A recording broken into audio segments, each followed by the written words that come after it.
Be strong.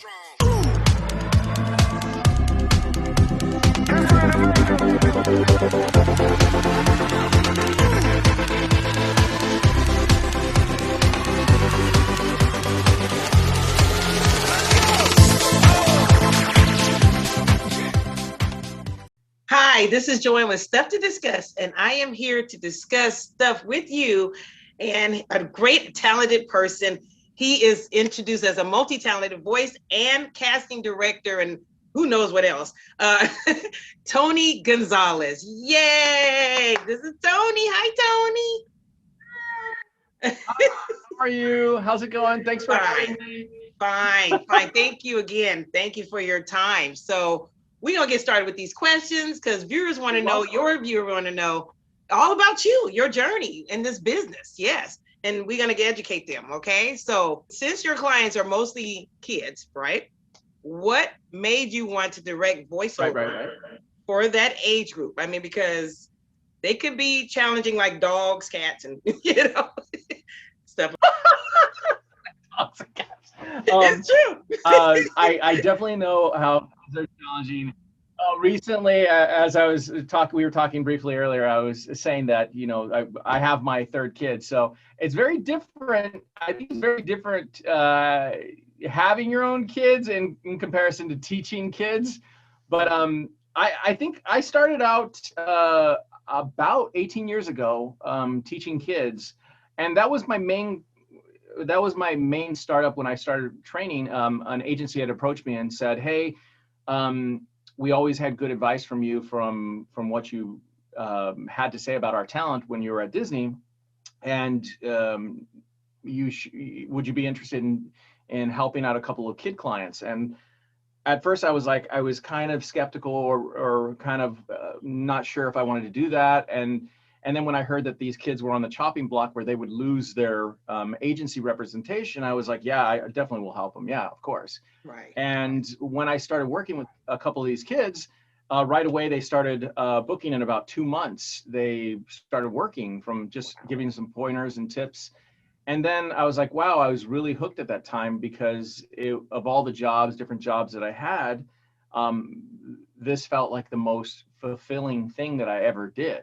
Right. Because I had a direct effect on someone's career. And that felt really good to me. It was like one of those, wow, it's not often that you have that level of success. Or I was thinking about this the other day. I was like, what do you consider success? And I was like, to me, success is not just working with who you want when you want to, but it's also, to me, a part of success is being able to make that change in kids' careers or even adults. And it started, as I said, it started with those kids, and then it was just kind of like I was working with a lot of kids, and people that had known me from when I worked at Disney started reaching out, and I started working with older teens, tweens, and then it kind of, a lot of those kids from 18 years ago grew up. And I was still training a lot of them as adults and helping them with specific projects, shows, movies. And then it just kind of blew up to where then everybody was adults, not just kids, were reaching out to work with me. And I've had some interesting people that I've gotten to work with. And, it's a blessing. I think it's just a blessing to be able to work with so many talented people and see their development and see their change and see how they kind of grow in this industry. Wow. And just you do it well. You're natural at it. Yeah. I don't know. I always had that. I think anybody, when they do anything, they always have that self-conscious thing. Should I be doing this? I don't know if I'm good at this. And this is so true. You always have that little thing in your head that's always like, I don't know how I feel. Like, am I good for this? Is this something I should be doing? Right. And every time I would ask myself that question, I'd always have these little strings of success of these things that would just line up to where something would happen, then something else would happen, and then another kid. I was always like that phone call from a kid who would call me up and say, oh my gosh, Tony, I booked that job that you helped me out with. And then it was like, that was like riding the ship. It was kind of like when you in the ocean and things are kind of going side to side. You're not sure, you know, should I be doing this? You're still on that same path in the ship, and it rocks back and forth all the time. But then when somebody calls you up and says, hey, thank you so much, you helped me with this job, and I used what you taught me, and I felt so professional, I felt so knowledgeable, I felt like I knew what I was doing, that ship corrects itself, and it feels steady, and it feels like, okay, I'm on the right path.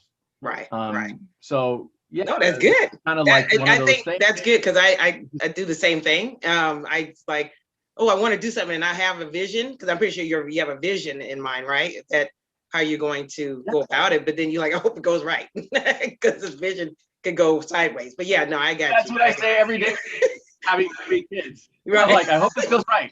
Yeah, exactly, right? That is so funny. All right, cool, great. The great answer to that question. Next one is, what does it feel like to see your kids getting that project you directed? It seemed like you already covered that, but is it more, you know, could you add a little bit more into what you think that, I mean, how does it feel when, do you feel like, I guess the question would be like, is like, well, do I got to top that, you know, more? Because remember, you know, you just kind of covered a little bit of that, or no? Or I just like, think it always happens. I mean, there's always so many different things. I think the first time I saw somebody book a TV show, an animated TV series, then somebody booked you know, they were using a voice that we worked on, and they booked a live action TV series. That was a moment. Then when another kid booked a movie, and I was like, oh gosh, that was so awesome. And then being able to go to a premiere and walk the red carpet with them because of that, or go to see their movie at the theater, that was something. And then it evolved, and then it would be like, it's still exciting. I think it's still kind of a rush. I just heard recently, and I can't really say what their name is, but one of my clients is on, I was working with one of my clients for a while, and this person booked a big Pixar movie. Wow. And she's like, she couldn't really tell me much information at all, and didn't tell me anything. So all I know, and I don't know the project or anything. Well, I kind of, but yeah, it's still kind of a big rush when you hear that sort of thing. Like, that's still a big fulfilling sort of moment when you hear that somebody's booked something really big, and they're super excited, and I'm super excited and can't wait. I still get excited for every booking that they get, whether it's a commercial, whether it's a series. And I so many of my clients, I follow them on Instagram, and I see them on Instagram, and I see the things that they book, and it still kind of feeds into that. Even though sometimes I don't hear about it, I'm like, oh, they booked another thing, or booked another thing. And it still feels great to have that feeling. Now, hopefully in the future, my kids will start booking. I was going to ask that question. I was going to say, because a lot of time when people get into business, they don't want their kids to be involved, you know, or they just like, I would like to be, you know, normal, something else. Is that something that you train them at, or? My wife and I discussed it, and, you know, in the beginning, she was very weary about getting our kids into the business in any form whatsoever. Moms usually are. I don't know why this is mom thing. I don't know. Yeah. But I think as time went on, and she's met so many of these kids that I work with, and realized how confident they were, and how well spoken they were, and how well adjusted they were, and they weren't shy. They had this air to them that, you know, you don't get I don't think you get in normal schooling environments, where, you know, these kids were working kids. And she had that thought, and saying, yeah, I could see our kids working and doing something like that. And my oldest, he booked his first job the week he turned 3 years old. He just had to say one word, and he booked the job. And it was, hey, that one word counts. Really cute. That's And it's great because because it led into the next thing, which is teaching him about his money and making him a bank account and letting him take his money to the bank and meet the people there and deposit it, and getting to be in an environment with working with other kids and that social aspect. And I think I have no qualms about having my kids in the business if they want to. I don't want to force it on them. Right. And sometimes I feel like maybe I'm not, other parents would probably spend a lot more time with their kids, like taking them to lessons and stuff, where my son has the advantage of just being here. And okay. Who knows, he'll walk in an interview too, but he he walks in at any point in time. And when we had people here in 2019, he would walk right in and say hi to all my clients. Right. And even now he still does it with Zoom conferences. So, but you're not gonna be a part of that. I have no issue with like having them in this business. Well, I think that's good. It's a blessing. Well, you can tell if it's for you. I think with parents, you can tell if they have it because it's not so forced and they're just constantly in your face trying to show you their talent. But I that's what it was with Justin, with our son. So we like, okay, that's it. Let's get him out there, But if we was just forcing him and then I don't want to do it, and he's crying and losing his mind, then it's like, then you're like, don't torture your child, So so you're right. I think it's very rare that you have a kid that comes in to work with me that doesn't want to do this. Yeah.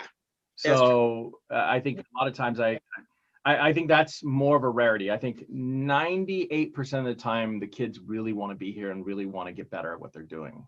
Well, you have fun stuff in your studio too. I mean, it's like, what would they not like to go? You're like, wow, look at this, is like Disneyland. It's a mess right now. It's a mess right now. Actually, people are always asking me about my gumball machine, and actually that was a gift from one of my clients that booked the job of gumball. He booked the role of gumball in cartoon. So they actually gifted me a gumball. This gets a lot of airtime on my clients. Wow, look at that. A gumball machine. Yeah, you got the fun stuff. Really quick. Uh-oh. There's my studio.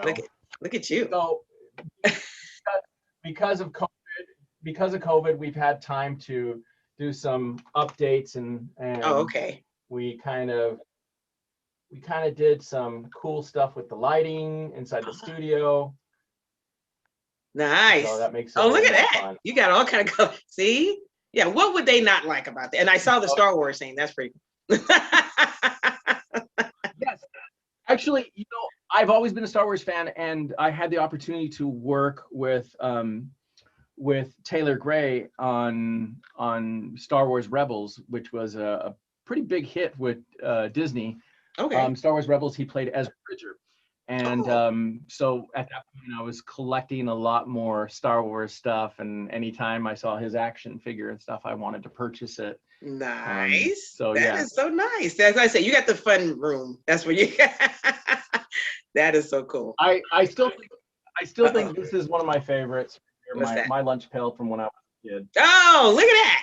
There you go. Yeah, that's that was the event. Actually, that was not mine specifically. Oh, okay. But I did want to purchase it when I saw it because I don't know what happened to my original. Look at you, lunch you pail. Collector. Yeah, that's an old school lunch pail. Yeah, I see. Yeah, we do the same thing. We do. You don't want to see our room. Yeah. we're sad. Yeah. but yeah, wow, that is so cool. But yeah, that's what I said. They have fun coming to you, so that's why you make it more inviting. So that's why they're not kicking and screaming and saying, "I don't want to teach with Tony." It's cool. Yeah, I guess. Yeah. I was just saying that had COVID and got back in shape, and this year I'm hoping to. In November, because they moved the LA Marathon back to November, I'm hoping that I can actually.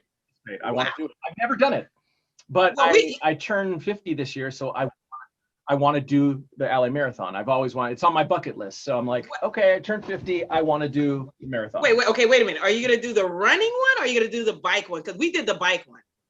You have to wake up like 6 o'clock in the morning. No, it starts at 6. I'm not saying I'm gonna run the whole thing. Oh, okay. I'll probably walk a little. Oh, I got you. I'll try to run the whole thing. Okay.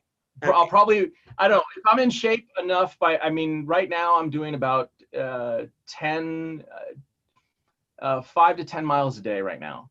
Really? So Okay. if I can keep that up, extend that into a little further and a little further, if I can get up to 15, 16 miles in a day, maybe more, then I should be able to do 26.2 in November. Gotcha. Well, not to scare you, but there seem like there's more hills than I didn't realize in Hollywood. When you're doing their path, their little, I was like, oh my God, because we was on a bike and I'm all like, how does this work? You know, but yeah, it was interesting. Yeah, that's fun. So you guys bike the entire thing? We did the bike. Yes, They did the bike there's first. a lot of hills. Yeah, they do the bike first and then they do the runners after. Yeah, so but that was different. I'll be working that in. I'll be working in the hill training too. There you go, please, because I didn't think there were so many hills. I'll have to.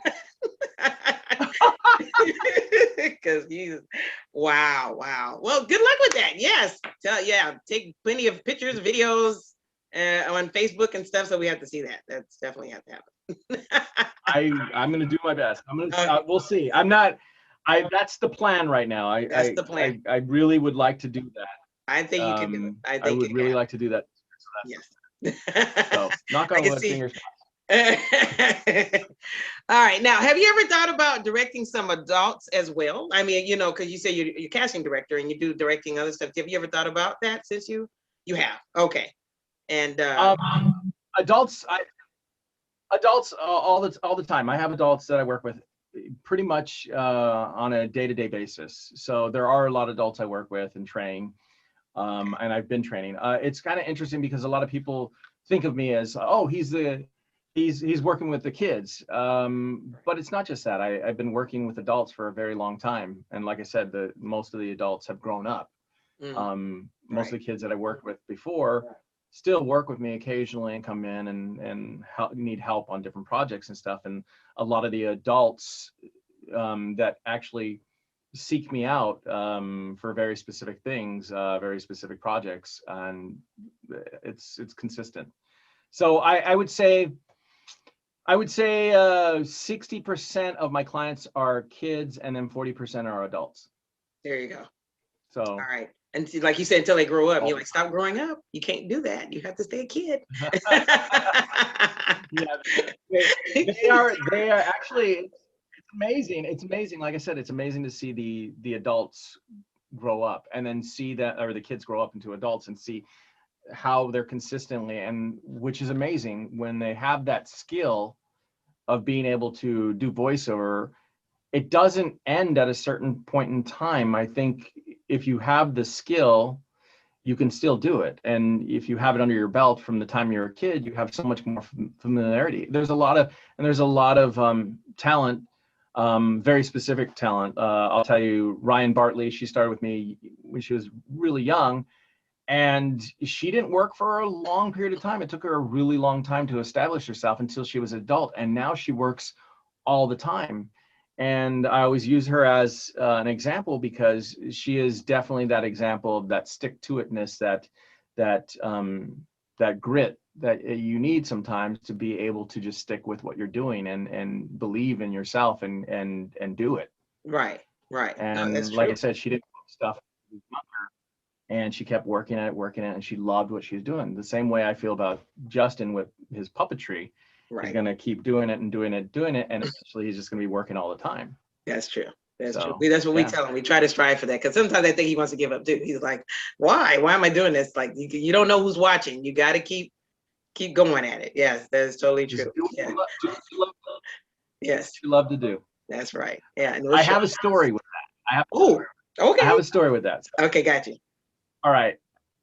So back in the day, I used to sit and watch a lot of cartoons, and most of the time you could only watch cartoons on Saturday mornings. This is true. So Saturday mornings, I would take my position in front of the TV, and it was the old turn the knob television, and I would sit with my feet on the TV, and it was Saturday morning, and I'd sit up, change the channel to when commercials would come on, and watch a specific cartoon, and then lean back up, do a sit up, turn the channel again to watch the other cartoon. And I remember specifically as a kid, my dad walked in and he says, "Hey, what are you doing?" I said, watching cartoons. And he says, go outside and go do something. Nobody's ever going to pay you to watch cartoons. Go get to work. And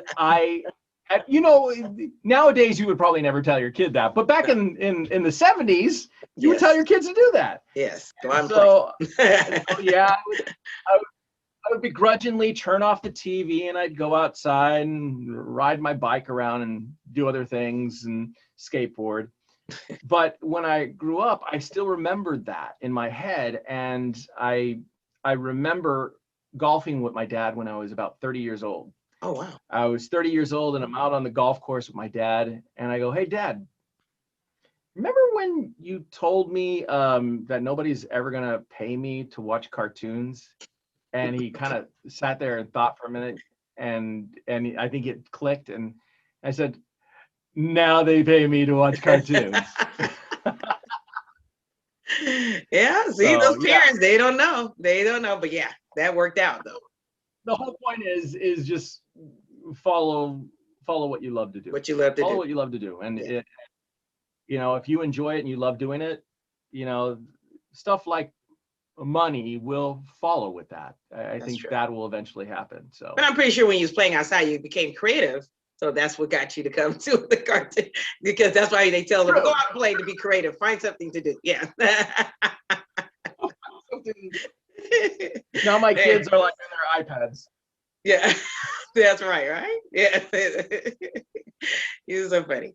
All right. Okay. Is there any talent or projects out there that you have not directed, but who would love to direct? I mean, is there any, you're like, God, I would like to get that project. I mean, there's so many things. There's so many things still, just like running a marathon. There's so many things that are still on my bucket list. And I'm always trying to learn more. I think I'm always inspired by different directors like Charlie Adler. I think Linda LaMontagne. There's so many people out there that are working on projects, and I still have, I always feel like you're always a student. Even myself, who's been teaching for so many years, I still feel like I'm still a student, and there's still so much that I want to watch and learn. Right. I do other things too, and I feel like, voiceover is so specific of a niche, and I think that we had a shift that happened in 2020 where so many people tried to jump into that industry where nothing else was happening for on camera or anything else, and we saw a complete shutdown. But we did see people who were involved in voiceover just consistently working, right, and constantly, all of a sudden it was all about, do you have home equipment? Can you record from home? Right. And there were very few people that were set up to do that, and I think there was even a shortage of equipment and stuff like that. There was. Oh my God. There was the shortage of equipment. So when I think of, are there things that I still want to do? I mean, of course, I'm constantly thinking of new things that I'd love to be involved with or love to work on and love to do. So, I still feel like I'm in that infancy stage of what I do. Right. So you're always bettering yourself. But you know why? Because things are always changing too. They never stay the same as much. Yeah. Yeah. I mean, that's a good point.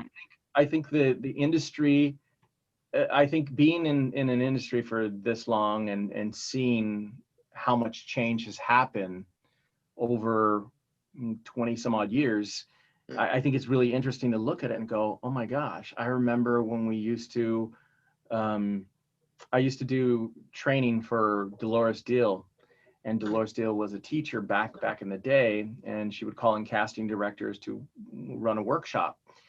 And some of the people that were in that class are now ADR directors. And it was kind of interesting to think about it, that, the technology has changed so much, where back then they would give you a cassette tape of your recordings. Yep. Yeah. And then even when I was working at Disney, we used to have these things called CDs.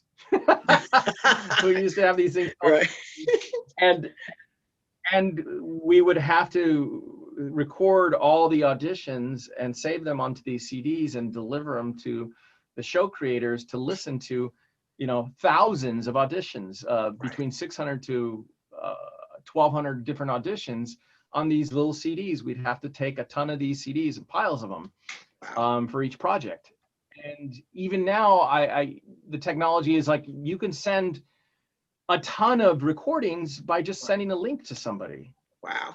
And that's massively different from where we were before. Right. So I find that does that make your day speed? speed? Does that make your day speed up a little more faster, since now technology has changed like that, so you don't have to collect and look and hear and feel? I mean, you know what I'm talking about? I think it does speed the process up, but I think there was something.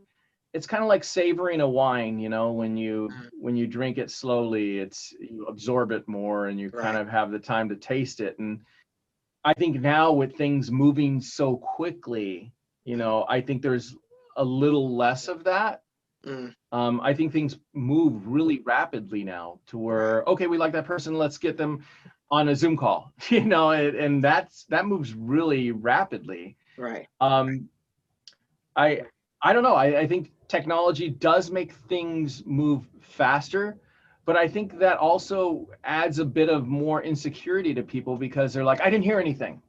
I didn't hear anything. That becomes that quick response where it's like, well, you don't hear anything. I think that's something that people have to get used to in this business. Is like, do your best work, do as much as you possibly can to do your best work, and work hard at it, and make sure you're looking at every aspect of an audition before you send it out, and then expect not to hear anything after all that hard work. That's normal. And then, you know, after years, sometimes people doing really great work and not being deterred, and being, like I said, insistent on what they're doing, and you know, having that grit, I think eventually they break through. And that's what it takes. Wow. So hey, you write a book now. You should write a book. Book time. I have a lot of notes. I have a lot of notes and a lot of stories. There you go. You got to put it down. There, Tony's book. Tony Gonzalez book. There you go. Were there any challenging moments for you as a casting director, or you know, during your time in the business here? Any challenging moments that you can remember that you just like, wow, that was just so hard?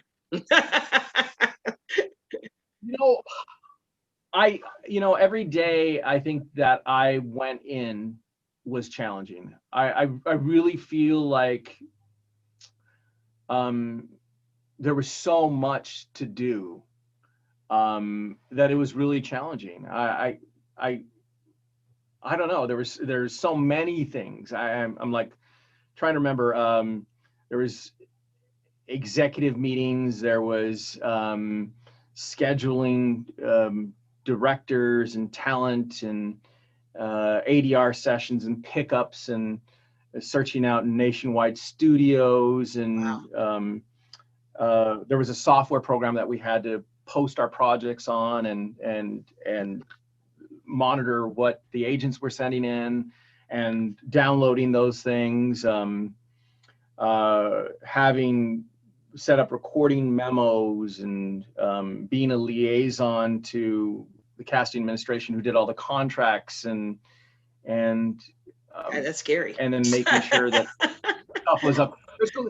You know, there was so much stuff constantly being thrown at you, and you were usually when I was there, each person was responsible for 3 shows. And so you're doing all these things and trying not to drop the ball on any of them, making sure that you had coverage for every single show. So yeah, and then you had to read every single script and make sure that you had coverage for any new parts that weren't there. So I think there was a lot to think about and a lot to do. And I knew that the main thing that I felt inside was that I wanted to work closer with the talent. I wanted to be able to direct them or work with them. And that was always something that I felt inside. And, you know, when I got to do that after I left a lot more, it was just kind of like, it was a blessing. I felt like this is what I was meant to do. And it was, like I said, it was like the most fulfilling thing. Right. So yeah, I definitely think it was really crazy back then. Right. I feel like my life is a lot more relaxed now, even with 3 kids. I think it's a lot more relaxed. So Really? I take my hat off to working in casting at Nickelodeon and Disney and Right. Cartoon Network, because it is a lot of work that they're doing, and they're juggling a lot of things and trying to keep a lot of people happy. Right. Gotcha. So Well, no, when I heard you had an assistant, I was like, did he have one all this? I didn't realize you had one. Maybe I was that that was mainly because I probably could spend a good 4 hours a day on the phone with clients and people, just working out schedule and talking about other stuff. And I needed to hone in the time and saying, okay, I got an hour. Yeah. I got an hour to do this. Right. Right. And I got an hour to do that. Right. And but what you told me, what you had to do, I'm half, like, well, yeah, I could see that is mind blowing, because you like, got to get this in, make sure, like you said, line it up. So yeah, that's a director. Yeah, that's what you are. Yeah. Yes. Now with 3 kids, I have to be, manage my time a little bit more. And I think Arian helps out a lot for that kind of thing. So he's been very helpful with amazing. And now he gets to help out with a lot of the dialect stuff too. Working with a lot of my clients with British RP dialect or Cockney, and he also comes from South Africa too. So really, he has that dialect too. And wow. It's crazy. He speaks Zulu. Is really crazy to me.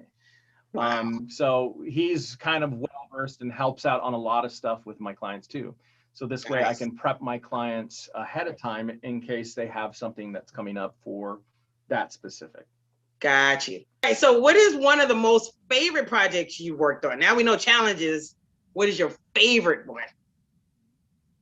I don't know. I think there's so many things that I think there's standout projects that I remember working with Zach Callison on Steven Universe, and I remember when he got that audition, and he was aging out of Prince James and Sophia the First, and he got this audition for Steven Universe, and we worked on it, and he was in the booth here, and we worked on that, and he just found this voice, and we just playing around and throwing ideas at each other.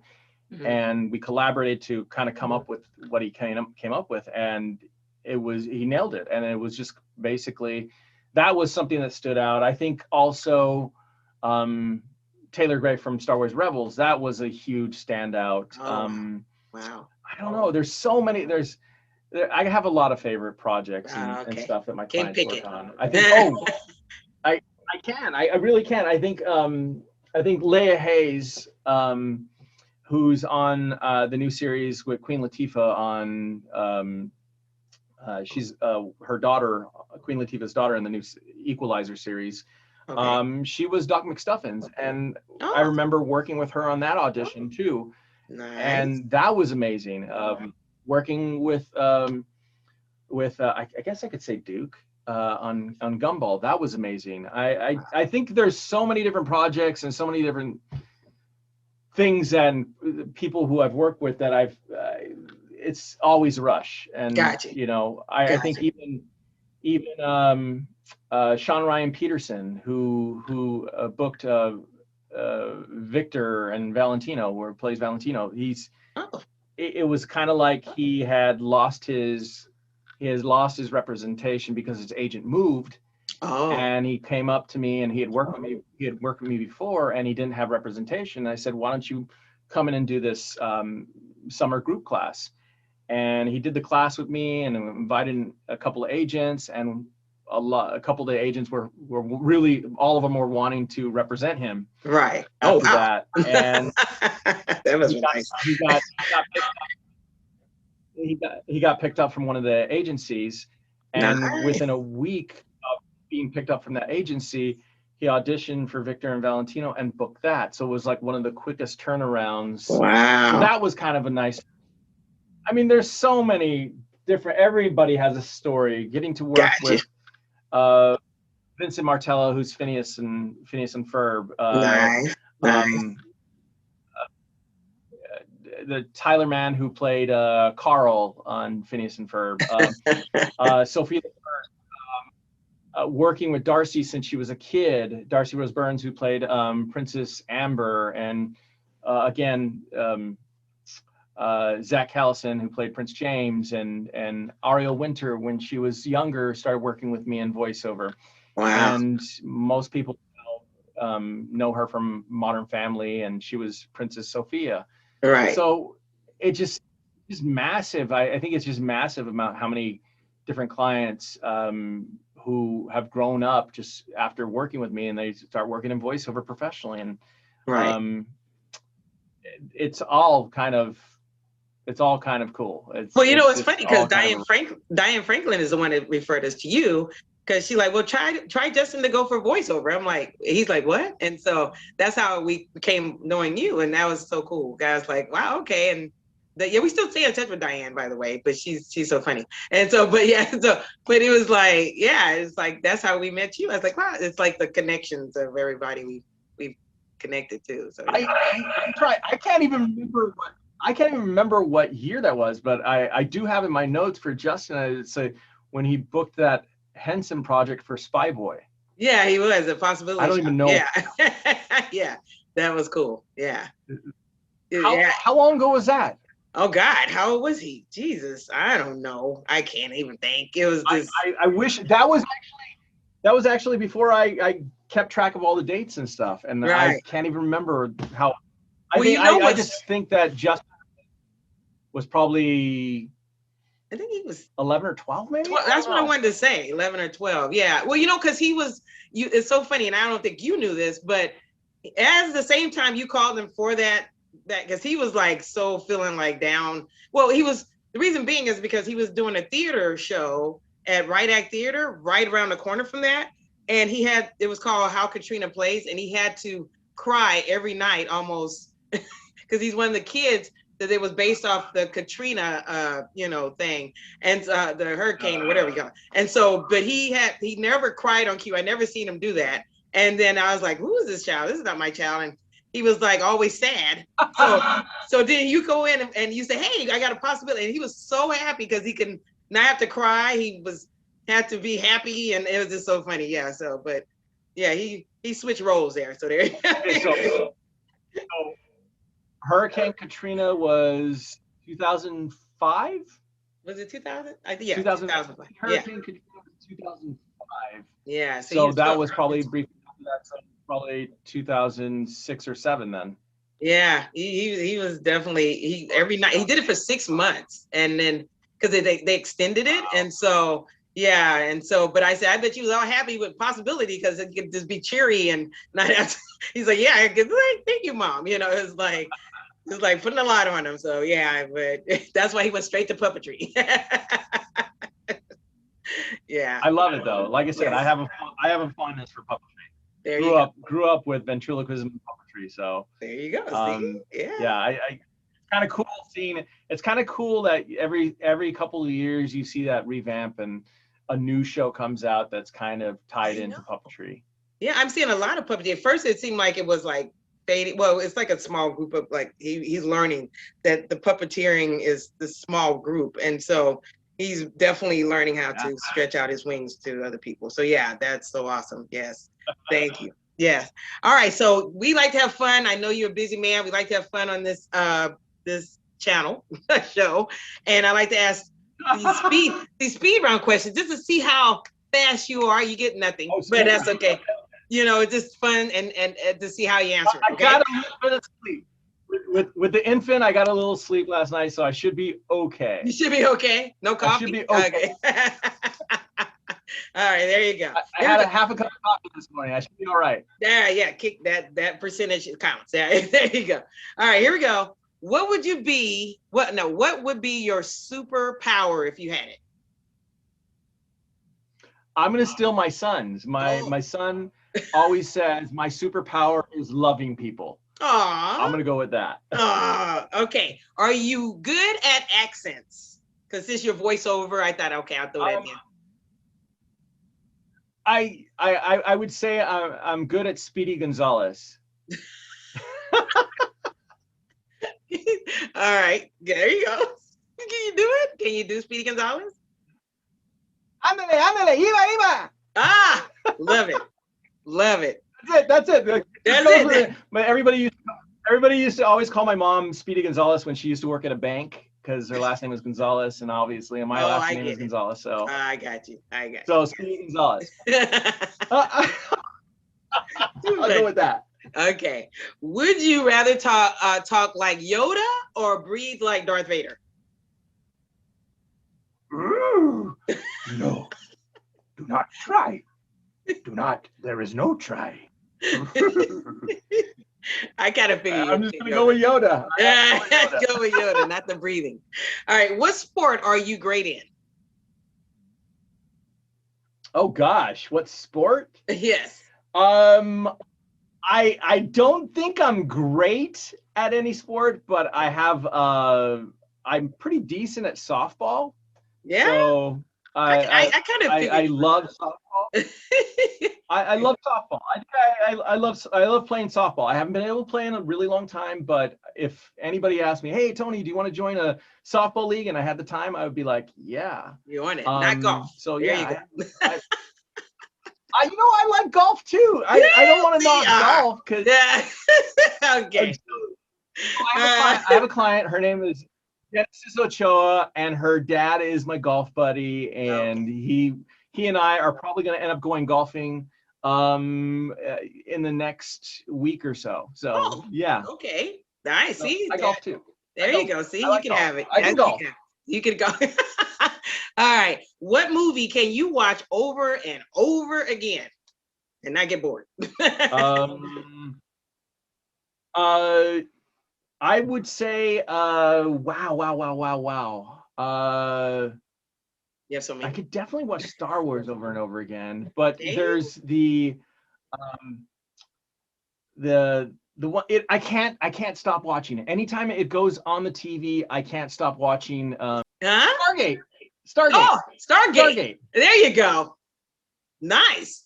Okay. So I think if Stargate comes on TV with Kurt Russell, that's who it was. I was trying to James Spader and Kurt Russell. There you go. This movie was from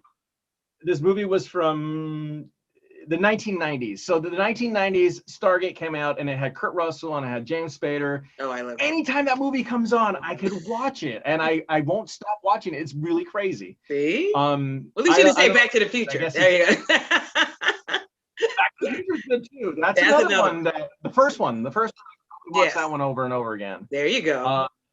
So yeah. I guess there's a few that I can't stop watching, and I'll watch over and over again. Gotcha. But I think Stargate is definitely up on my top. On your top, probably top 5. There you go. I'll give that one to you. Okay. So last one, Tony. TikTok or Instagram? There you go. Easy. I gotta go Instagram because I can't figure out my TikTok. I used to have Musical.ly, and Musical.ly got deleted, and I had an account, and I knew how to use Musical.ly. TikTok started, and I can't keep up. That's okay. I can't either. Keep up. So I say Instagram. I like Instagram. I'm pretty good at Instagram. There you go. Me too. Good, but I'm pretty good. There you go. Or I'm ugly good at Instagram. I'm ugly good at Instagram. Not pretty good at Instagram. I'm ugly good at Instagram. Yeah. Oh no. Well, thank you. That was so cool. You nailed it. You nailed it. You did. All right. So we have a closing interview. So can you tell us what was that? I'm sorry. You said what I win. Nailed it. You totally nailed it. All right. Can you tell us and your viewers what we can expect, in the near future? You don't have, I know you can't name any names and stuff, but that's okay. But so we can help promote and, get you out there. I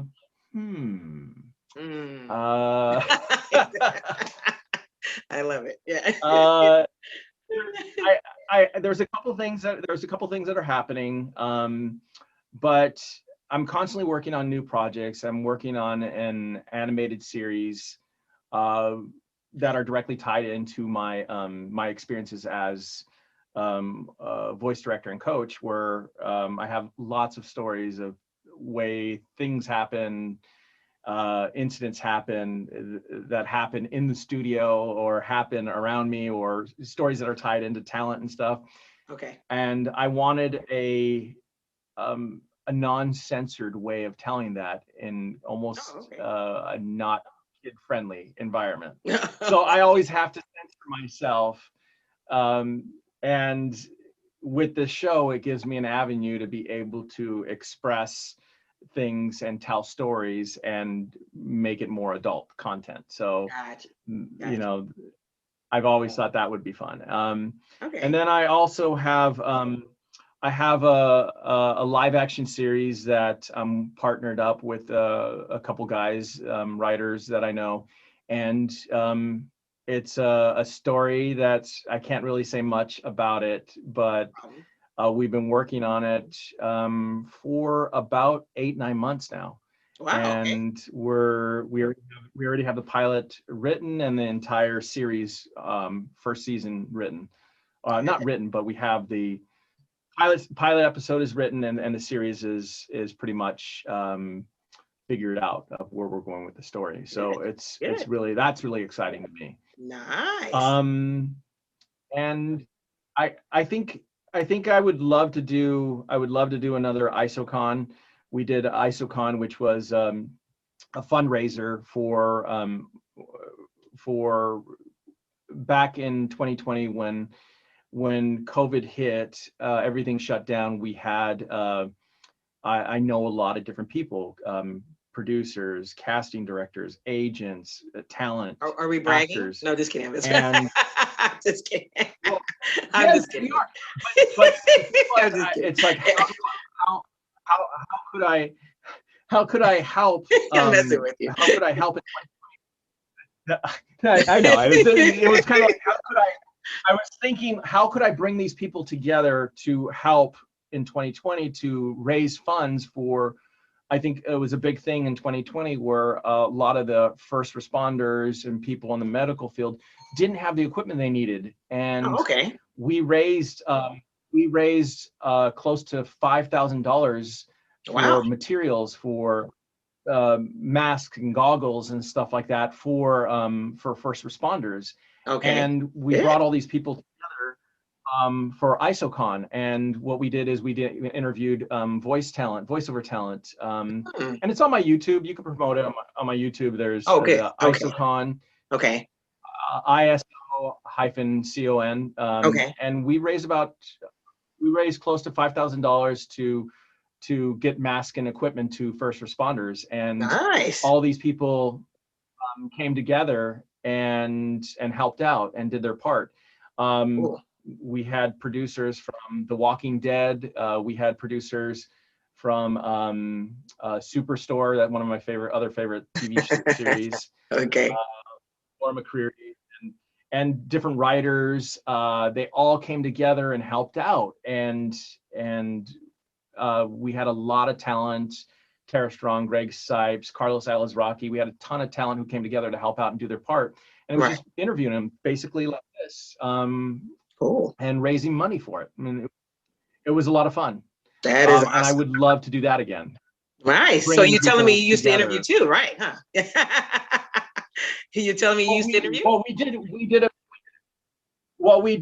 it was kind of hanging out, actually. It didn't even feel like an interview. It was just like hanging out with a lot of these people and talking about the industry. Yeah.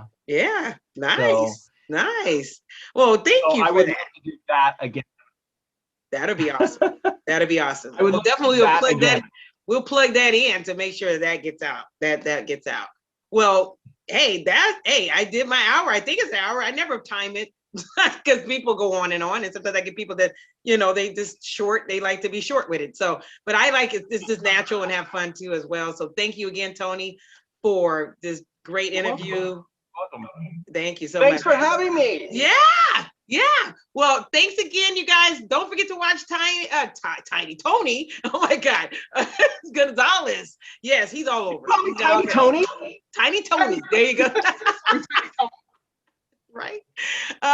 He's 6 feet tall. He's Tiny Tony. He's right, doesn't do it. Yeah. So thanks again for watching the show. We have a lot of fun at this. And thumbs up this video and comment below and hit that bell for the notification, ring the bell. And yeah, so stay tuned for more stuff to discuss. And we are out. Bye. Bye.